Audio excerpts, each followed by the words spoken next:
বন্ধুরা, তোমাদের মাঝে নতুন একটি লাগালাগির গল্প নিয়ে চলে আসলাম। বন্ধুরা, গল্পটি শেষ পর্যন্ত দেখলে তোমাদের দাঁড়িয়ে যাবে। তোমরা হাতের কাজ করতে বাধ্য হবে। তোমাদের পাইপ দিয়ে মধু বের হয়ে আসবে। বন্ধুরা, তাই গল্পটি না টেনে শেষ পর্যন্ত দেখুন। সতীনের ভিজা চুল প্রতি সকালে দেখতে হয় ইসমার। স্বামী রাহাত দ্বিতীয় বিয়ে করেছে ৩ মাস হল। ইসমার কষ্ট কেউ দেখেও দেখে না। রাহাত দ্বিতীয় বিয়ে করার পরদিন ইসমার সামনে নিজের সদ্য গোসল করা ভিজা চুল আর ঘাড়ে গলায় নখের আঁচড় নিয়ে আসতে দ্বিধা বোধ করলেও এখন যেন এসব কিছুই না।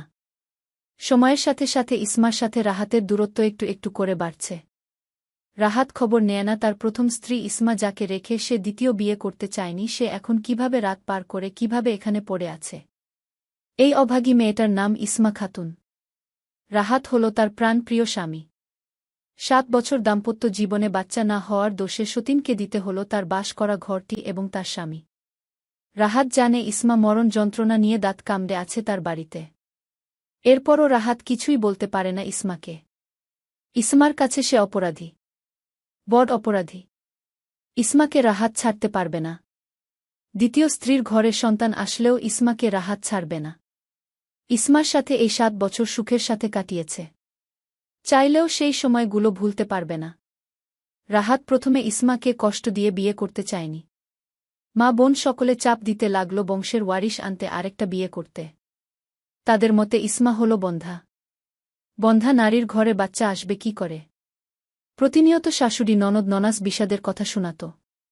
রাহাতকে সকাল বিকাল উঠতে বসতে বলত বিয়ে করার কথা। রাহাত প্রথমে রাজি না হওয়ায় তারা ক্ষুব্ধ হল নরম অসহায় ইসমার উপর। বাধ্য করল স্বামীকে রাজি করাতে। ইসমা গলায় ছুরি চালিয়ে হাজার যাতনা গিলে রাহাতকে রাজি করায় এবং অনুমতি দেয়া। রাহাত কথা দিয়েছিল ইসমা ইসমার জায়গায় থাকবে। দ্বিতীয় বউয়ের ঘরে বাচ্চা হলে ইসমাকে বড় মা ডাকবে। ইসমা মানসিক যন্ত্রণা গিলছে বিয়ের ৩ বছর পর থেকে। শাশুড়ি বাচ্চা বাচ্চা করে কুটু কথা শোনায় সমান তালে।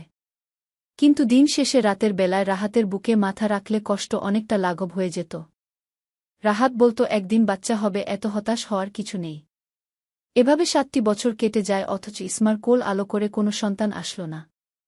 রাহাতের পরিবার সুযোগ পেয়ে গেল ইসমাকে বাধ্য করে স্বামীর দ্বিতীয় বিয়ের অনুমতি দিতে এবং রাজি করাতে। রাহাতের দ্বিতীয় বউ হয়ে আসে রাহাতের খালাতো বোন সুমি। ভঙ্গুর ইসমা আরও ভেঙে যায় যেদিন সুমির সাথে রাহাতের বিয়ে ঠিক হয়। ভেতর দিক দিয়ে ইসমা সেদিন মরে যায় যেদিন রাহাত বিয়ে করে সুমিকে তাদের ঘরে তুলে, যে ঘরে ইসমা আর রাহাতের বাসর হয়েছিল।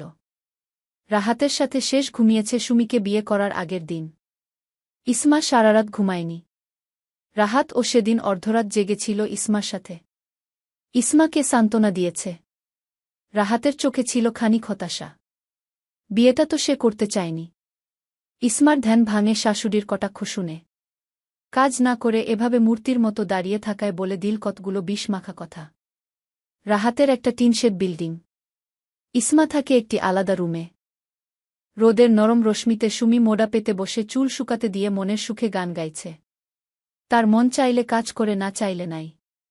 কাজ করার জন্য তো ইসমা আছেই। এমনিতেও খালার বাড়ি। সুমির মা শিখিয়ে দিয়েছে ইসমা থেকে কিভাবে রাহাতকে দূরে রাখতে হবে। রাহাত ইসমার কাছে যেতে চাইলে সুমি আটকে দেয়। রাহাত শুধু দিনের বেলায় ইসমার সাথে একটু কথা বলতে পারে। রাহাতের বাজারে চালের ব্যবসা। বড় গোডাউন আছে নিজের। রাহাতের আর কোনো ভাই নেই। তারা ১ ভাই ২ বোন। রাতে গোডাউন থেকে বাড়ি ফিরলে রাহাতের কানে সুসংবাদ আসে সে বাবা হবে। সুমি গর্ভধারণ করেছে। রাহাতের মা জরিনার খুশি ধরে না। এত বছর পর বাড়িতে নতুন সদস্য আসবে। তাদের বংশ বিস্তার হবে। রাহাতের চোখে মুখে অজস্র খুশির ঝিলিক দেখতে পেল দূরে দাঁড়িয়ে থাকা ইসমা। আজ যদি সুমির জায়গায় ইসমা থাকত তবে রাহাত এভাবেই খুশি হতো। রাহাত ঘরে চলে গেল। সুমির মুখে লাজুক হাসি। মনে আলপনা জল্পনা, সন্তানকে হাতিয়ার বানিয়ে ইসমাকে বের করে দিবে অনায়াসে। কত ঢং করে কথা বলতে লাগল রাহাতের সাথে। রাহাতের খুশি ধরছেই না। হঠাৎ মনে হল ইসমার কথা। ইসমাকে জানাতে হবে খুশির সংবাদ। উঠে দাঁড়াতে নিলে সুমি হাত টেনে ধরল। যেতে দিবে না সতীনের কাছে। এখন থেকেই ওই বন্ধার কাছ থেকে দূরে থাকতে হবে, তা না হলে তাদের অনাগত সন্তানের উপর খারাপ প্রভাব পড়বে। রাহাত সুমিকে বুঝিয়ে শুনিয়ে ইসমার ঘরে চলে গেল। ইসমা নীরস ভঙ্গিতে জানালার ধারে দাঁড়িয়ে আছে। অবহেলায় চুলগুলো উঠছে। চোখে নেই কোনো স্বপ্ন, নেই কোনো আশা। বিধ্বস্ত অবহেলিত ভঙ্গুর মানুষের আবার স্বপ্ন কিসের? যাকে নিয়ে স্বপ্ন বুনেছিল সে এখন আরেকজনকে নিয়ে স্বপ্ন বুনে। ইসমা তো এখন শুধু তৃতীয় পক্ষ। রাহাত হাসি হাসি মুখে ইসমার সামনে পেশ করল তার বাবা হওয়ার সংবাদ এবং সূক্ষ্ম অনুভূতি। যার কাছে অনুভূতি পেশ করল তারই কোনো অনুভূতি নেই। ইসমা নীরব চোখে দেখে গেল তার স্বামীর আনন্দ, যা রাহাত এতদিন খুঁজে এসেছে আর পেয়েছে সুমির কাছে। ইসমা বলল, আপনি বাবা হচ্ছেন, আমিও খুশি। সুন্দর হোক আপনাদের জীবন। দীর্ঘ হায়াত নিয়ে জন্ম হোক আপনাদের সন্তান। এতদিন পর আপনাদের সবার মনের আশা পূরণ হচ্ছে। মিথ্যে হাসি ঝুলিয়ে কথাগুলো বলল ইসমা। রাহাত ধরতেই পারল না ইসমার হৃদয়ের লুকানো যাতনা। রাহাত খুশিতে গদগদ হয়ে বলল, আমার তর সইছে না ইসমা, কবে ছোট বাবুটা আসবে? কবে হাঁটবে, কবে বাবা বলবে? আপনার সন্তান আমাকে কি ডাকবে? বড়মা। আগেই তো বলেছি তোমাকে বড়মা ডাকবে। সুমি যদি না চায় ওর বাচ্চা আমাকে মা না ডাকুক, তখন? রাহাত ভাবনায় পড়ে গেল। আসলেই তো সুমি এখনই অনাগত সন্তানের কাছ থেকে দূরে থাকতে হুঁশিয়ারি দিয়েছে। ভূমিষ্ঠ হওয়ার পর কি করবে? রাহাত গম্ভীর মুখে বলল, পরেরটা পরে দেখা যাবে। তুমি সুমির দিকে খেয়াল রাখবে। কি লাগে না লাগে দেখবে। ইসমার কথা একদম শুদ্ধ। ছোটকাল শহরে কেটেছে, সেই সুবাদে কথা একদম শুদ্ধ সারিতে পরিপক্ক। রাহাত সবসময় ইসমার সাথে ইসমার মতোই শুদ্ধ ভাষায় কথা বলে। গ্রামের অনেকে ইসমার কথায় মুগ্ধ।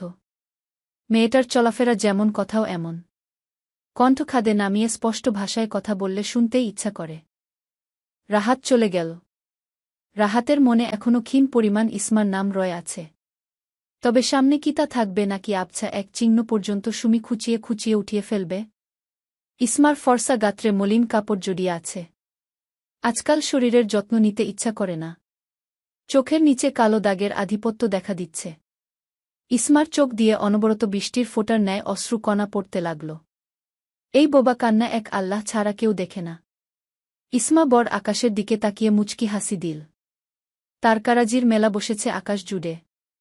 এই আকাশের নিচে কালো অন্ধকার রাত্রিতে কত সুখী দুঃখী মানুষ বাস করছে। কেউ সুখে জড়ানো, কেউ দুঃখে জড়ানো।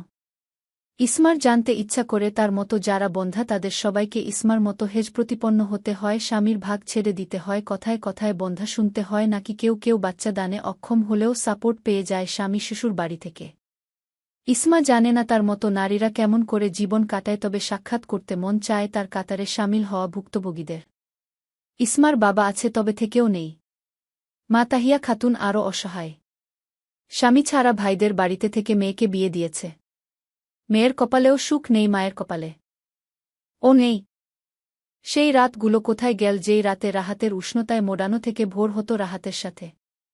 রাহাত কি একবারও ভাবে না ইসমা কি করে সইছে সতীনের দখলদারিত্ব? নীলগিরি হেলিপ্যাড জায়গায় একটা কালো হেলিকপ্টার ডানা ঝাপটিয়ে নেমে এল। ভিতর থেকে একজন মেজর ধাম করে দুই পা শক্ত জমিনে রেখে শিরদাঁড়া উঁচু করে দাঁড়াল। গায়ে তার ফিটফাট ইউনিফর্ম পরা। ক্যাপটা মাথায় দিয়ে দুই হাত মাথার উপর তুলে টান টান করল হাতের আঙ্গুলি। পেটানো শরীর ডান পাশে বাম পাশে হেলিয়ে দুলিয়ে সুজা হয়ে দাঁড়াল। ইউনিফর্মের গায়ে লেখা, মেজর উসামা খন্দকার। ক্যাপ্টেন, চেহারার এই অবস্থা কেন? স্যার, বান্দরবানে অনেক রোদ। তোমার মনের আকাশে রোদ আছে তো ক্যাপ্টেন? নাকি শুধু ভিজে যাচ্ছ? না মেজর, রোদ বৃষ্টি মিলিয়েই আছি। বাড়ির কি অবস্থা স্যার? বাড়ির আর কি অবস্থা, মনে হয় মুরগির ফার্ম। সারাদিন কড়কড়ানি শোনা যায়। উসামা খন্দকারের ফোনে তার মা মালিহা খানম কল করেছে। বলো মা। তুই কোথায় বাবা? বান্দরবানে এসেছি। 3 দিন আছি এখানে।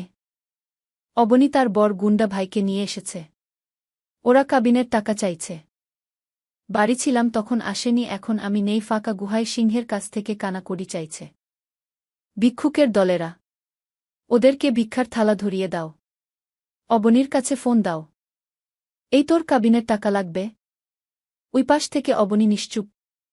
তোকে আমি স্পর্শ করতে চেয়েছিলাম, তুই নিজেই ধরা দিলি আমার কাছে। তোকে ধরে ছুঁয়ে নিজের উপরই ঘৃণা হচ্ছে।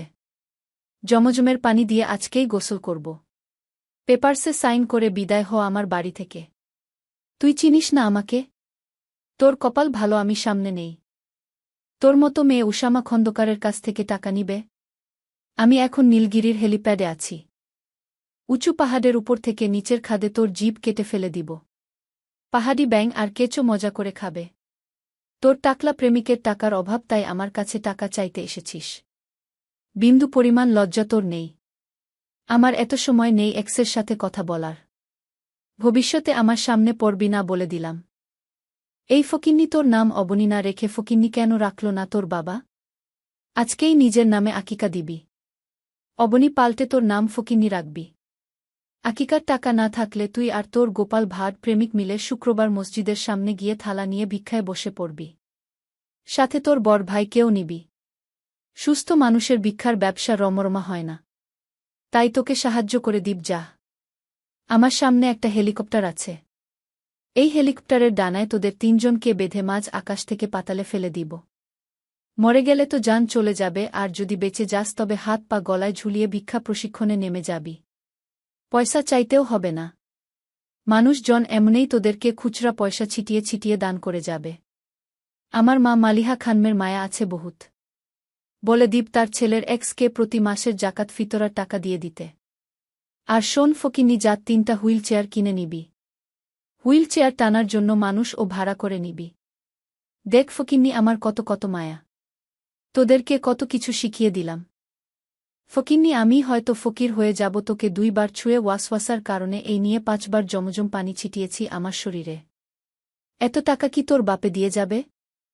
মেজর উসামা কল কেটে এক দলা থুতু নিক্ষেপ করল মাটিতে। পশমের গোড়ায় গোড়ায় রাগ অবস্থান করছে। কি হয়েছে স্যার? তেমন কিছু না। আরও কিছু সেনা সদস্য এগিয়ে আসলো উসামা খন্দকারের কাছে। প্রত্যেকের সাথে দন্ত বিনিময় করে এগিয়ে যেতে লাগল পাহাড়ের চূড়ায় সেনা ঘাঁটিতে। ক্যাপ্টেন। Yes sir. প্রত্যেকের নামের লিস্ট চাই। ওকে স্যার, পেয়ে যাবেন। গুড। উসামা খন্দকার একটা একটা কদম রাখে আর নিজের মনে বিটবিট করে বলে, জীবনে কোনো মেয়ে নিয়ে বাজে চিন্তা করলাম না, প্রেম ভালোবাসা করলাম না, সেই আমার কপালে এমন লুচু খাটাস মেয়ে জুটল কি করে? মেয়েলোকের কত সমাহার। কেউ সংসার গড়তে চায়, কেউ ভাঙতে চায়। এই নোংরা অবনীর জন্য একটুও মায়া লাগছে না কেন? রাবিশ একটা। এই ইসমা, এত বেলা হইজা গেল, উঠতাছ না কেন? জরিনা খিটমিট কর ডাকছে ইসমাকে। সুমি পোয়াতি, ওর নাস্তা দেরি হইজা গেল। মাইজাডা না খাইয়া আছে, আর তুমি অহনো ঘুমাইতাছ কেন? চোখ মুখে ক্লান্তি আর অসহায় চোখে ইসমা বলল, আম্মা আমার অনেক জ্বর। জরিনার মায়া হল না। কর্কশ গলায় বলল, অজুহাত না দেখাইয়া কামে হাত লাগাও জলদি। বন্ধা বাজা মাইয়া যে অহনো বাড়িতে রাখছি, এই তো বেশি। আবার কামচুরি করে। ইসমার গাল বেয়ে টপটপ পানি ঝরতে লাগল। জরিনা এখন লাগাম ছাড়া কথা বলে। আগে রাহাতের জন্য এত কিছু বলতে পারত না। এখন তো রাহাত পোয়াতি বউ নিয়ে ব্যস্ত। ইসমার অবস্থান কোথায় কে জানে? বন্ধাত্ব কোনো নারীর দোষ হতে পারে না। তবে এই সমাজে নিকৃষ্ট মন মানসিকতার কিছু মানুষ দোষ মনে করে। স্বামীর সাথে সতীনের সংসার করতে বাধ্য করে। এমন ইসমা নামক অসহায় নারী বাস্তবে অবহেলিত হলেও আমার গোবেচারা লেখায় তারা জিতে যাক, তারা সুখের সন্ধান পেয়ে যাক। আর রাহাতের মতো মেরুদণ্ডহীন স্বামীরা তাদের কর্মফল পেয়ে যাক।